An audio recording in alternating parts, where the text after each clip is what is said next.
Kerala Blasters സ്വന്തമാക്കിയ യുവ പ്രതിരോധനിര താരം സുമിത് ശർമ്മ അടുത്ത സീസണിൽ ഉടൻ തന്നെ സീനിയർ ടീമിനായി കളിക്കാൻ സാധ്യതയില്ലെന്ന് സൂചനകൾ.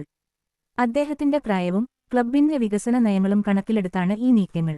ISL ക്ലബ്ബുകൾ സാധാരണയായി യുവതാരങ്ങളെ സീനിയർ ടീമിലേക്ക് ഉടൻ തന്നെ കൊണ്ടുവരാറില്ല. 18-കാരനായ സുമിത് ശർമ്മയെയും ആദ്യം റിസർവ് ടീമിലേക്ക് പരിഗണിക്കാനാണ് സാധ്യത. അവിടെ ലീഗ് 2, കേരള പ്രീമിയർ ലീഗ് തുടങ്ങിയ മത്സരങ്ങളിലൂടെ അദ്ദേഹത്തിന് കൂടുതൽ പ്രൊഫഷണൽ പരിചയം നൽകാനായിരിക്കും ബ്ലാസ്റ്റേഴ്സ് ശ്രമിക്കുക. റിസർവ് ടീമിലെ മികച്ച പ്രകടനം അദ്ദേഹത്തിന് കൂടുതൽ പ്ലേയിംഗ് ടൈം ലഭിക്കാൻ സഹായിക്കും. ലോൺ അടിസ്ഥാനത്തിൽ മറ്റ് ക്ലബ്ബുകളിലേക്ക് അയച്ചും താരത്തെ വളർത്താനുള്ള സാധ്യതകൾ ബ്ലാസ്റ്റേഴ്സ് പരിഗണിച്ചേക്കാം. പക്ഷെ പ്ലേയിംഗ് ടൈമുള്ള ക്ലബ്ബിലേക്ക് ലോണിൽ അയച്ചാലേ ബ്ലാസ്റ്റേഴ്സിന്റെ ലക്ഷ്യം നടക്കുകയുള്ളൂ. മണിപ്പൂരിൽ നിന്നുള്ള ഈ 18 വയസ്സുകാരൻ അണ്ടർ-17, അണ്ടർ-19, അണ്ടർ-20 തലങ്ങളിൽ ഇന്ത്യയെ പ്രതിനിധീകരിച്ചിട്ടുണ്ട്. ക്ലാസിക് ഫുട്ബോൾ അക്കാദമിക്കൊപ്പം AIFF അണ്ടർ-17 യൂത്ത് ലീഗ് കിരീടവും ഇന്ത്യൻ അണ്ടർ-19 ടീമിനൊപ്പം സാഫർ അണ്ടർ-19 ചാമ്പ്യൻഷിപ്പും നേടിയത് അദ്ദേഹത്തിന്റെ കഴിവ് വിളിച്ചോതുന്നു.